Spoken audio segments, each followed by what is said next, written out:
3 overdoses a day. That's what Lorain police tell me they average, which means they need to use these drug testing kits more often.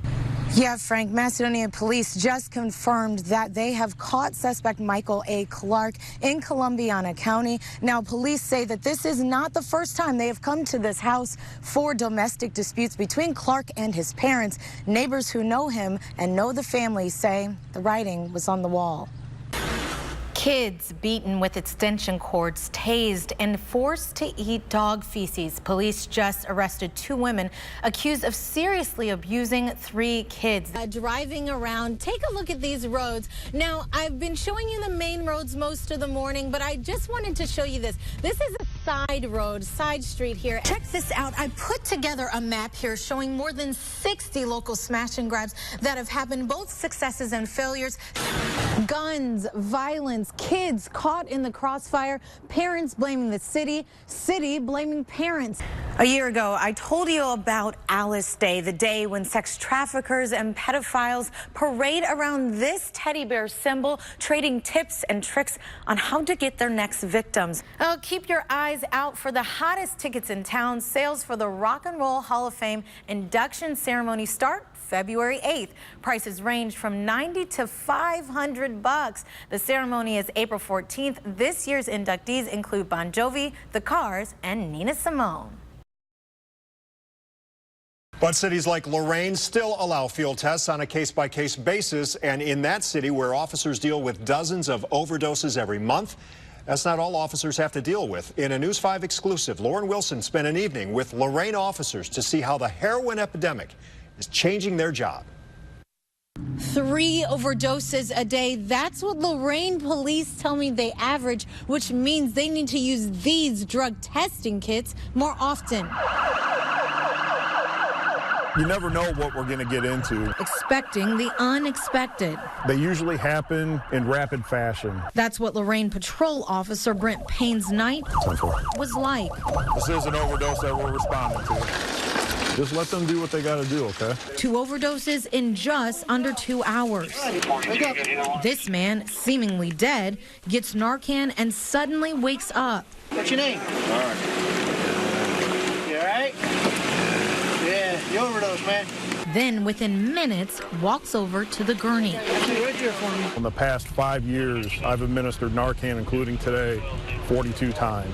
Those numbers underscoring just how policing has changed in a short time. We would respond to heroin overdoses, but not as frequent as we're doing it today. And still evolving for officers taking samples from crime scenes. And you crush these 2 vials, you shake it up. If it turns green, usually a good indication of heroin. How drug testing in the field after an OD or arrest would go. Now, if the officer doesn't feel safe enough to test it, then we can package it up properly and we'll send it out to the lab. So it's not imperative that we test it right then and there if we feel that there's a safety issue. What did you take? Did you take heroin? Lauren Wilson, News 5.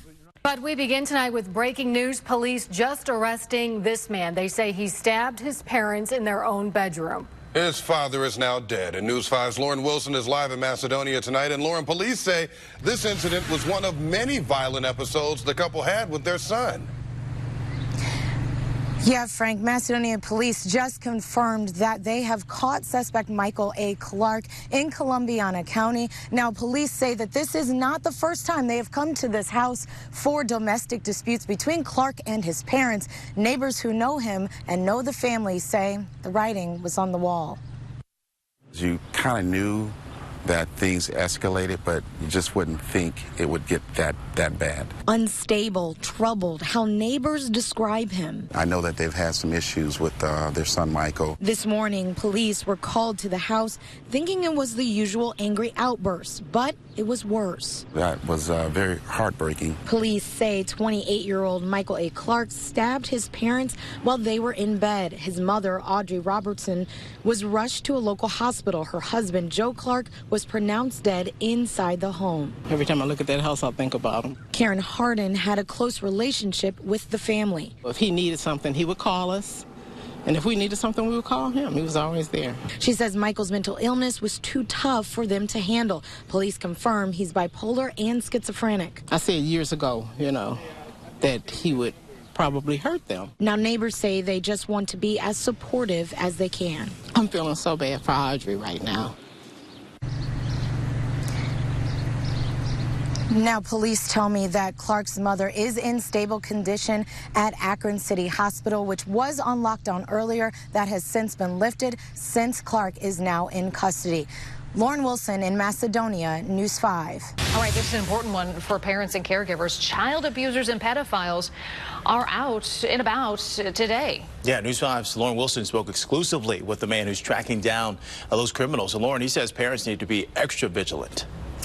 A year ago, I told you about Alice Day, the day when sex traffickers and pedophiles parade around this teddy bear symbol, trading tips and tricks on how to get their next victims. On this Alice Day, Dr. Jesse Bach's new study exposes who these perpetrators actually are.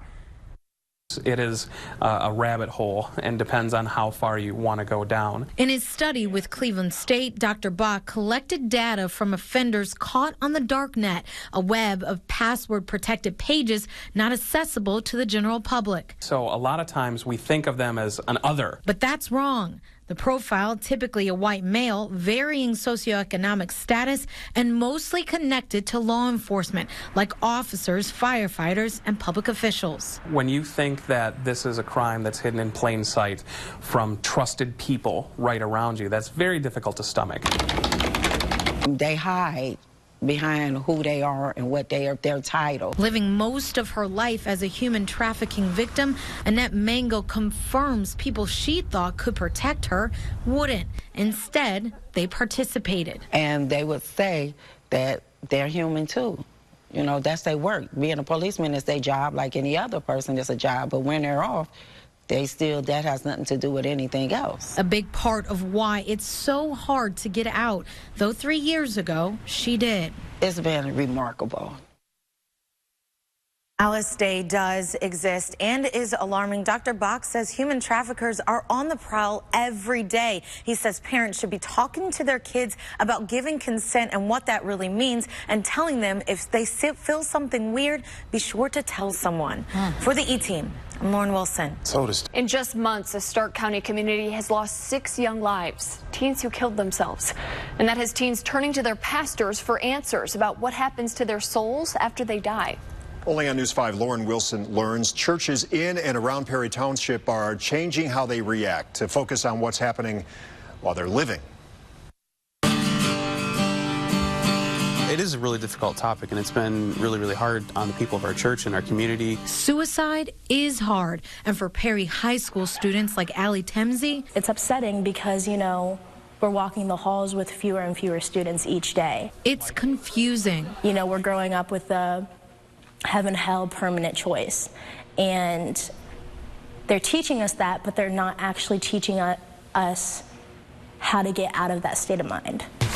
That's where Reverend Timothy Shaw is stepping in. That idea of suicide being like the one sin that will automatically condemn you to hell, I think, is born out of a bad understanding of scriptures. An understanding he's trying to change. Reverend Shaw views the church like a hospital, focusing on the mental and emotional health and well-being of each person. People are understanding more and more that the human body is a whole being.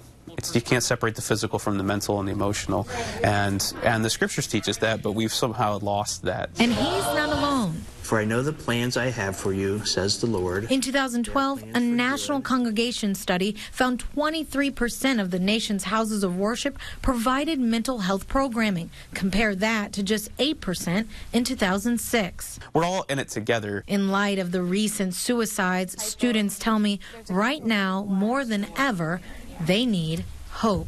I know lots of kids, they're pretty depressed. Everybody is scared because they don't know what news they're going to hear next. Reverend Shaw says that the churches here in Stark County are already getting together, trying to figure out how they can better serve the mental and emotional needs of their youth here and how to point them toward hope. In Perry, Lauren Wilson, News 5. We sent the E-Team's community reporter, Lauren Wilson, to check it out. We want to get the bones back to where they need to be. So Rick Taylor started transforming the old electric building downtown Mansfield into a restaurant. Oh, we were just digging stumps out of the hillside. Until he got here. I was very surprised. It's really cool. It's like finding, I don't know, silver dollar on the street. A cave 15 feet deep. Wow, this is my lucky day. We knew that there were caves around. We just didn't know if they had survived. Turns out it's one of a few caves created in the city. This one dates back to 1867, pre-Prohibition. They're actually cooling tunnels because when you ferment the beer, it's hot. Today, well, perhaps they'll take on a new meaning. I'll make it as nice as I can. Now, Scott Shout with the Memorial Museum says this discovery was right on point with their celebration of breweries they're planning for 2019. It's been 5 years in the making. For the E-Team, I'm Lauren Wilson.